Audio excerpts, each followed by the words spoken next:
La Regione del Veneto promuove a tutti i livelli ed in ogni ambito, avvalendosi di diverse opportunità finanziarie, un turismo accessibile ed inclusivo, in grado di qualificare e migliorare l'offerta turistica. Questo tutorial è stato ideato grazie al progetto europeo Tourism for All, un turismo per tutti, di cui la direzione Turismo è partner. Obiettivo del progetto: confinanziato dal Fondo Europeo di Sviluppo Regionale nell'ambito del programma Interreg Italia-Croazia, è la promozione e la diffusione di una cultura dell'accoglienza, volta a sviluppare un turismo ricco di prodotti e servizi, adeguati alle esigenze di ospiti con bisogni speciali.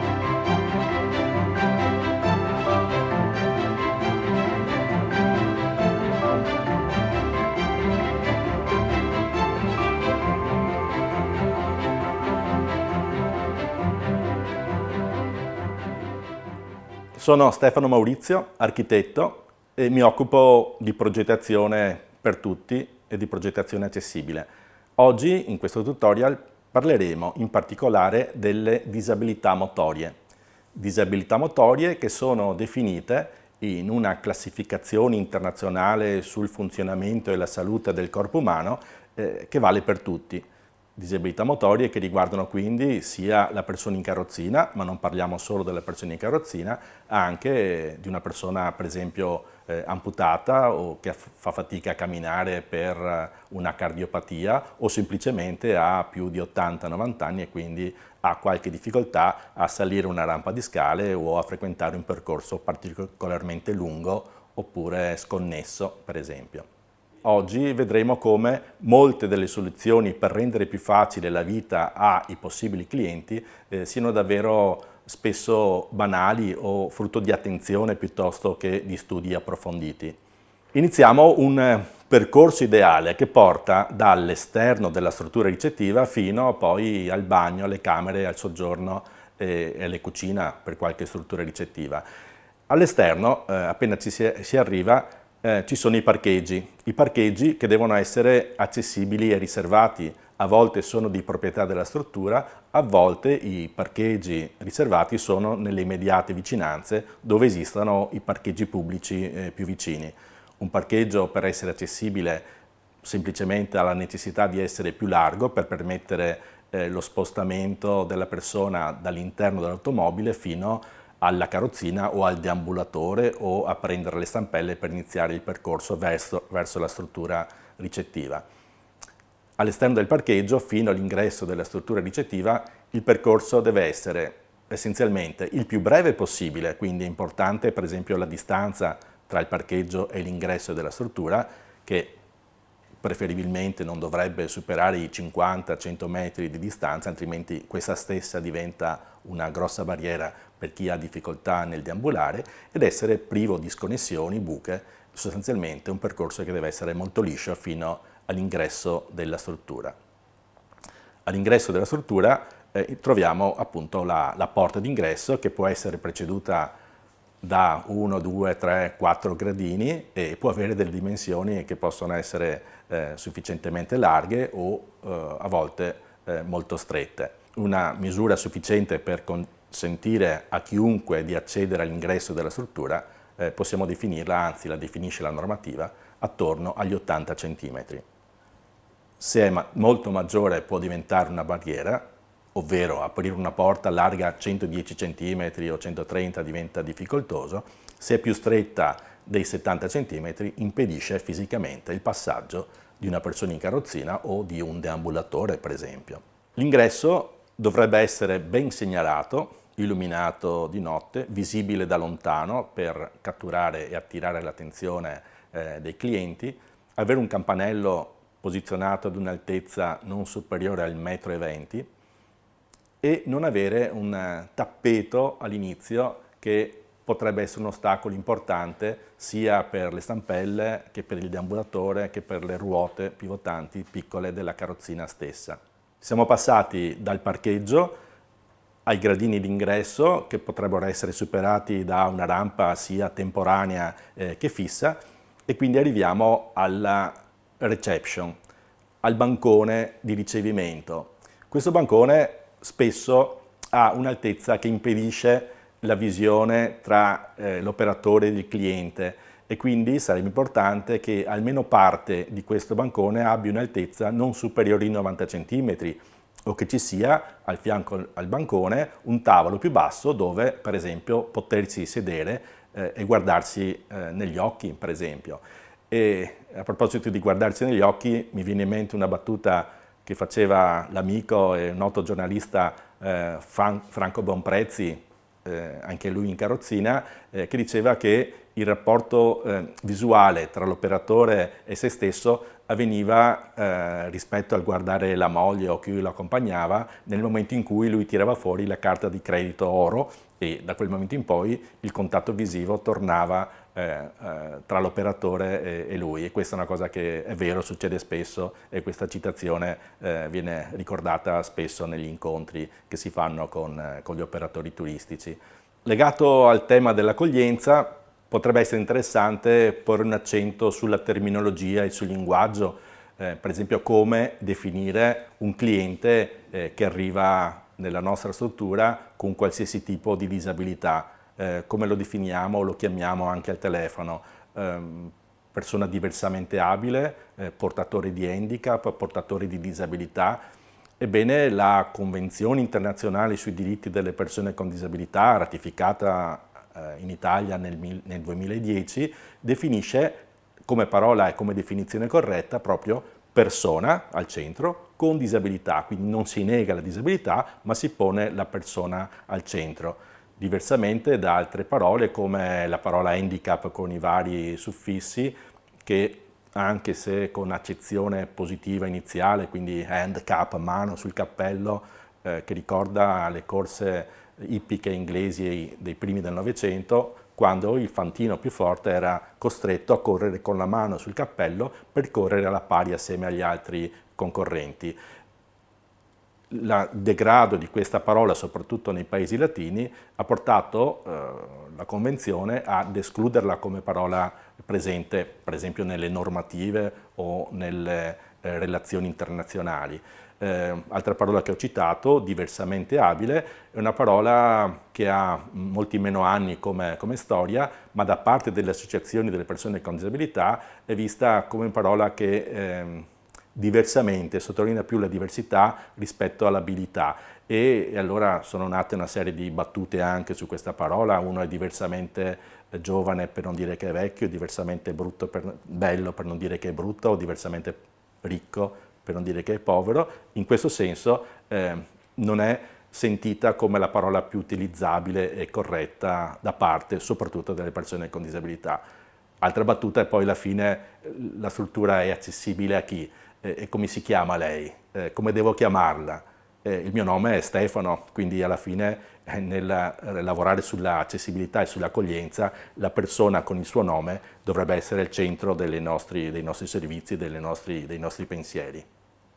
Siamo entrati finalmente nella struttura, la receptionist ci passa le chiavi della camera e questo è un altro aspetto importante. Prima di entrare in camera dobbiamo superare o una rampa di scale che può essere più o meno dotata di un corrimano, può avere più o meno un tappeto rosso centrale che potrebbe rappresentare un elemento di inciampo per una persona che deambula con difficoltà, ma l'elemento fondamentale è il superamento dei dislivelli verticali che spesso avviene tramite un ascensore che è esistente e che, se io faccio un albergo nuovo, non ho dubbi che quell'ascensore sia completamente accessibile, perché la normativa ci parla chiaramente di quelle che devono essere le dimensioni dell'ascensore, ma c'è un ma, e il ma è rappresentato da quanti ascensori ci sono in Italia, per esempio, circa 1 milione, e di questi ascensori quanti sono stati realizzati negli ultimi 10 anni e che quindi rispettano la normativa? Circa 300.000. Vuol dire che orientativamente ci sono in Italia, nel patrimonio degli ascensori, 700.000 ascensori che non rispettano la normativa. Cosa può fare un albergatore? La cosa più importante è conoscerne le dimensioni. Quando telefona una persona che vuole accedere all'albergo, una delle prime domande che fa è: quanto è larga la porta dell'ascensore? E spesso questa porta è larga, negli ascensori storici, più vecchi, circa 60 cm, rimandando quindi la decisione se frequentare l'albergo non al rispetto della normativa, ma alla conoscenza di una misura precisa, questi famigerati 60 cm. E sarà l'utente a sapere se il proprio mezzo, se il proprio deambulatore, se la larghezza con le stampelle o la carrozzina rientra o meno, se è larga 59 o 61 cm. 59 ci passo, 61 cm, se la porta del mio albergo è larga 60 non ci passa. Ma l'attenzione la punterei soprattutto sulla precisione nel dare questa informazione in modo preciso, larghezza della porta e profondità dell'ascensore. Sempre sulla corretta informazione, dare l'informazione precisa anche di alcuni aspetti di misure metriche come appunto la larghezza, l'altezza del bancone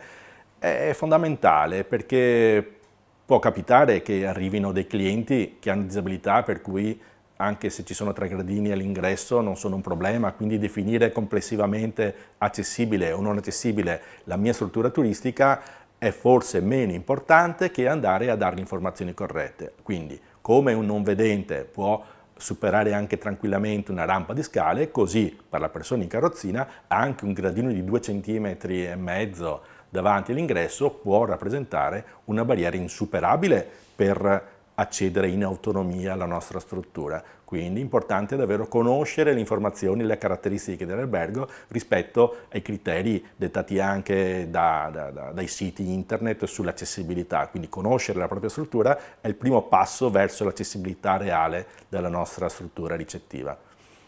Passiamo ad un altro aspetto molto importante e che legherei assieme camera e bagno. Camera e bagno perché sono una delle caratteristiche importanti per l'accessibilità e in questo senso dobbiamo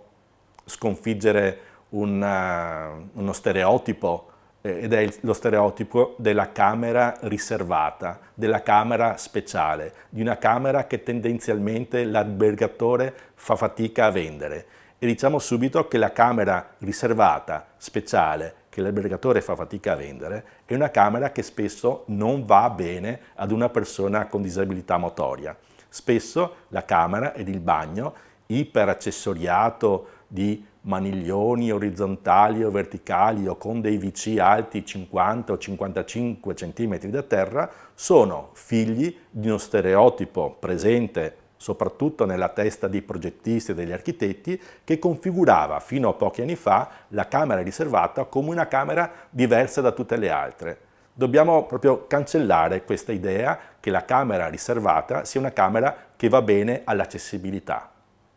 Punto. La soluzione è quella di avere davvero delle camere accessibili. Camere accessibili significa avere, per esempio, uno spazio attorno al letto che consenta un trasferimento dalla carrozzina al letto, avere un letto con il materasso che arriva ad un'altezza che si avvicina ai 50 cm, altezza simile all'altezza del sedile della carrozzina, e poi avere un bagno che per essere accessibile non deve essere un bagno che ricorda il bagno del centro di riabilitazione dell'ospedale. Quindi il consiglio agli albergatori è di fare delle camere accessibili, ma che siano delle camere vendibili, siano delle camere fruibili, siano delle camere belle da vedere, no? Dove sia una persona che ha qualche difficoltà, ma chiunque altro cliente possa accedervi con facilità. E qualche esempio lo si può fare proprio sull'altezza del WC, per delle vecchie normative applicate quindi dai progettisti e poi anche dall'idraulico che ristruttura la camera dell'albergo, tendenzialmente ha un'altezza troppo elevata e tendenzialmente l'accessorio speciale ha una ceramica molto stretta, un taglio nella parte anteriore che ne rende difficoltoso l'utilizzo proprio da parte di una persona con disabilità. Su questo principio possiamo analizzare il bidet, che può avere le stesse caratteristiche, o il lavabo, che per essere accessibile deve essere libero nella parte sottostante, cioè non avere un mobiletto sotto il lavabo, ma non necessariamente deve essere un lavabo speciale. Anzi, le ultime tendenze e le ultime normative, soprattutto dalla Regione Veneto, parlano di WC, lavabili e piatti doccia tendenzialmente standard, quindi con un'altezza che arriva a 40 cm da terra per quanto riguarda il WC, con un lavabo che non deve avere un'altezza superiore agli 80 cm come altezza del piano dove ci si lava le mani e il viso, e un piatto doccia a filo pavimento. E se ci pensate sono delle caratteristiche presenti in ognuno dei nostri bagni, nelle nostre case, anzi nelle riviste di architettura si vedono sempre di più dei piatti doccia a filo pavimento, dei WC e dei lavabili in ceramica bianca che contrastano con per esempio il colore delle pareti e che sono facilmente distinguibili e fruibili davvero da tutti. Per essere molto chiari, il messaggio è quello di cercare di eliminare la stanza dedicata alle persone con disabilità e realizzare delle camere accessibili. Una camera dedicata alle persone disabili è una camera che spesso nei nostri alberghi ha anche il marchio, il simbolo della carrozzina, ed è chiaro che un cliente fa fatica ad entrare in quella stanza, ma per quello che dicevo fa fatica anche una persona disabile ad entrare in quella stanza, perché in quella stanza sono sicuro di trovare un WC, come ho detto, alto 50 cm da terra. Un WC alto 50 cm da terra è un retaggio culturale di vecchie normative presenti in Italia che prevedevano proprio il bagno speciale per persone speciali. Questo riguarda anche i bagni della stazione ferroviaria o della pizzeria o degli edifici di edilizia economica e popolare, per esempio, no? Quindi la definizione che va proprio cancellata è non qualcosa di dedicato a qualcuno, ma una accessibilità diffusa. Avere delle camere belle e accessibili con dei bagni accessibili fa sì che tutte le camere dell'albergo diventino accessibili e non debbano brutalmente rispettare il criterio delle 2 camere riservate e accessibili nel nostro albergo che ha magari 40 stanze, no? Quindi l'auspicio è che nel vostro albergo ci saranno in futuro 40 camere accessibili, bellissime e vendibili a tutti, persone con disabilità o meno. E vi racconto un po' la storia di questi bagni riservati e speciali. Una vecchia normativa degli anni 80, il DPR-4 del 78 addirittura, parlava di bagni speciali per persone speciali e li descriveva in modo così minuzioso da farli diventare davvero qualcosa di simile al bagno di un ospedale, quindi dall'altezza del WC alto 50 cm al lavabo speciale con la leva lunga, che è una leva da sala operatoria, che ha provocato nella storia di questi bagni, presenti in tutti i bagni pubblici, delle ferite molto spesso da parte di persone distoniche o con paralisi cerebrale infantile che sbattevano, o il non vedente stesso, la testa su questa leva molto lunga, per esempio. E su questo bagno si possono raccontare una serie di aneddoti, per esempio il bagno nella stazione ferroviaria dove questo bagno speciale diventa il deposito e quindi alla domanda c'è un rotolo di carta igienica nel bagno? Sì, nel bagno della stazione, accessibile, riservato, ci sono 250 rotoli di carta igienica proprio perché diventa il deposito degli spazzoloni, dei secchi e della carta igienica. Lo specchio è la cosa che costa meno in un bagno, con 50-60 euro si può acquistare uno specchio alto 2 metri, largo 1 metro. Lo specchio ribaltabile costa 500 euro ed è ancora una cosa dedicata e speciale. Quindi dobbiamo fare lo sforzo di cancellare tutte queste cose speciali per far diventare il nostro bagno un bel bagno. Uno specchio ribaltabile davvero consente alla persona in carrozzina di riuscire a specchiarsi, ma l'operazione è piuttosto difficoltosa con una manopola laterale che implica la regolazione dell'inclinazione dello specchio e dopo un po' vi viene il mal di mare, vi gira la testa. Battute per dire che cancellate le cose speciali. Uno specchio grande che parte dall'altezza del lavabo e va fino al soffitto è uno specchio inclusivo che specchia tutti e quella è la sua funzione. Cose eccessive e speciali riducono questo bagno a un qualcosa che non va bene a nessuno, a cominciare dalle persone con disabilità. Quindi il vostro bagno con il marchietto persone in carrozzina è un bagno che alle persone in carrozzina non va assolutamente bene. E questo è appunto un retaggio da cancellare nella testa, prima che di noi albergatori, mi metto in mezzo, nella testa degli architetti, ma poi degli operatori, dell'impresario e dell'idraulico, che alla fine è lui che monta lo specchio o che decide l'altezza di questo WC. Quindi piccoli accorgimenti che davvero non solo non costano molto, ma tendenzialmente costano molto meno che un bagno speciale, quindi un WC, lavabo, specchio ribaltabile costano forse 5.000 euro, avere un WC, un lavabo e uno specchio normale costano in cantiere 400-500 euro per fare un esempio, quindi il bagno accessibile è un bagno che costa poco. I particolari e le attenzioni sono davvero a volte banali. Mi viene in mente per esempio il campanello d'allarme, che spesso è un cordino bianco su parete bianca, nessuno lo vede e spesso è arrotolato a 50 cm dal soffitto del nostro bagno. Costa davvero poco far sì che questo filetto sia rosso e non bianco, che si distingua, non sia appeso al soffitto, ma per esempio possa essere messo nel perimetro del bagno con dei rinvii. Quindi una cordicina rossa che segue il perimetro del bagno anche vicino alla vasca, pensateci, consentirebbe a tutti, una persona che cade in bagno, certo non può andare a suonare il campanello che è arrotolato, ma nelle immediate vicinanze di quando sfortunatamente cade, deve avere la possibilità di suonare e di attivare il sistema di emergenza dei familiari o dell'albergatore, che in quel caso potrà andare in pochissimi minuti a verificare cosa è successo in quel bagno della nostra camera. Abbiamo dormito nella nostra bellissima camera accessibile, con bagno accessibile nel nostro albergo, alla mattina scendiamo per fare la colazione. Ancora un paio di caratteristiche sugli spazi destinati alla ristorazione, quindi non solo alla colazione ma anche al pranzo e alla cena. Ancora una misura da tenere come riferimento potrebbero essere questi 90 cm che guidano tutti i passaggi, quindi la distanza tra una sedia ed un'altra di un tavolo di passaggio, e questa è una misura che va benissimo anche ai camerieri ovviamente che vengono ad aiutare le persone o a servire le persone. Ricordiamoci questo spazio minimo nei passaggi, nei corridoi, attorno ai 90 cm. Questo permette a qualsiasi tipo di carrozzina manuale ed elettrica, a qualsiasi tipo di deambulatore, di poter accedere nelle varie parti di questa stanza dedicata alle colazioni e alla ristorazione. Banale dire che questa stanza non deve avere dei dislivelli, quindi dovesse esserci un dislivello, e questo capita spesso tra il piano della reception e la zona ristorante e delle colazioni, questo piccolo dislivello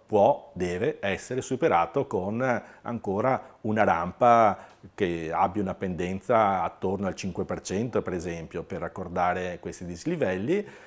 Altra caratteristica che dovrebbero avere i tavoli da colazione e da ristorazione, il fatto che dovremmo avere, partendo da terra, circa 80 cm di spazio libero per consentire anche alla persona seduta in carrozzina di accostarsi appunto alla posizione del tavolo. E quindi anche qui non si tratta di tavoli speciali, ma della scelta da parte degli albergatori di un tavolo che abbia per esempio 4 gambe e non una gamba centrale. Per esempio, la gamba centrale spesso impedisce l'accostamento della pedana presente nella carrozzina che va a sbattere su questo tavolo prima che la persona arrivi nella prossimità del bordo del tavolo per poter cenare, pranzare o far colazione con tranquillità e sicurezza. Altra cosa, ma è un aspetto di gestione del servizio, quella di togliere, di spostare la sedia per consentire alla persona in carrozzina di accedere al lato libero del tavolo, con l'accortezza di chiedere alla persona stessa quale dei 4 lati del tavolo è quello favorito alla persona, che generalmente è quello con cui diventa più facile, più fruibile il percorso di accostamento al tavolo stesso.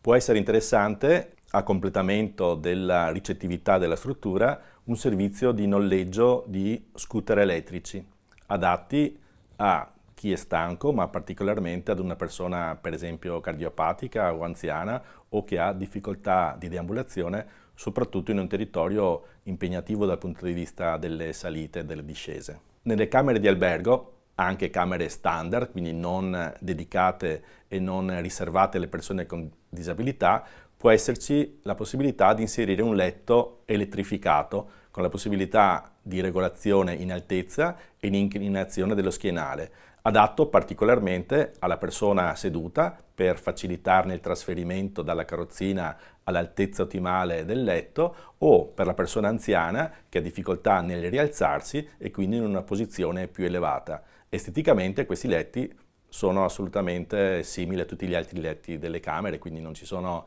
differenziazioni, non sembrano letti da ospedale. A fianco a questa possibilità si possono inserire dei sollevatori mobili che ancora di più garantiscono la possibilità del trasferimento di persone con patologie più gravi, che hanno difficoltà serie nel trasferimento, per esempio dalla carrozzina o dalla stazione eretta al letto, con un'imbragatura che ne consente il trasferimento in autonomia intesa come minimo richiesta di assistenza esterna. In alcune strutture dotate di spa è utile anche l'inserimento di un lettino da massaggio regolabile in altezza elettricamente, per favorire ancora una volta un ottimo trasferimento, un facile trasferimento dalla posizione seduta all'altezza del lettino o dalla stazione eretta per una persona che deambula con difficoltà al lettino stesso. Le considerazioni fatte finora nella ricettività alberghiera valgono esattamente per gli altri spazi visitabili da una persona con disabilità motoria, tipo le ville venete nel nostro territorio, i grandi o piccoli musei presenti, e quindi, riassumendo, lo spazio dall'esterno, dal parcheggio, al percorso per arrivare all'accesso, alla presenza o meno di gradini per accedere all'ingresso della Villa Veneta. In particolare spesso capita che all'ingresso di un museo ci siano dei tappeti sempre troppo spessi per quanto riguarda la facilità nel percorrere lì da parte di una persona in carrozzina, quindi l'eliminazione o la sostituzione di questi tappeti consentono un accesso più facile. La larghezza della porta almeno 90 cm in una struttura così importante, i dislivelli verticali, le considerazioni che abbiamo fatto negli alberghi valgono esattamente nel bagno della Villa Veneta o del museo da frequentare. Lo stesso discorso vale per il tavolo di accoglienza. L'ideale è avere un tavolo a due altezze diverse, 90 o 1,20 m, dove si possa anche firmare o accedere e parlare con facilità all'operatore o all'addetto alle varie sale, per esempio. Tutte queste considerazioni valgono sia nelle strutture ricettive, nella ristorazione, ma anche nel polo museale, nella Villa Veneta da frequentare. Possiamo concludere dicendo che spesso rendere accessibile una struttura ricettiva o museale costa molto meno di quello che possiamo pensare inizialmente, e davvero a volte la qualità e l'attenzione su alcuni particolari davvero costano poco. Contemporaneamente questo costare poco non significa minore qualità, anzi la pendenza corretta, il dislivello corretto, l'attenzione nei particolari è molto importante. È per questo che per chi fosse interessato ad approfondire può vedere i link che saranno esposti in questo video. Vi lascerei con una frase che è questa, che un buon design migliora la qualità della ricettività e riduce la disabilità. Un cattivo design peggiora la qualità di quello che si va a progettare e aumenta la disabilità. Arrivederci a tutti.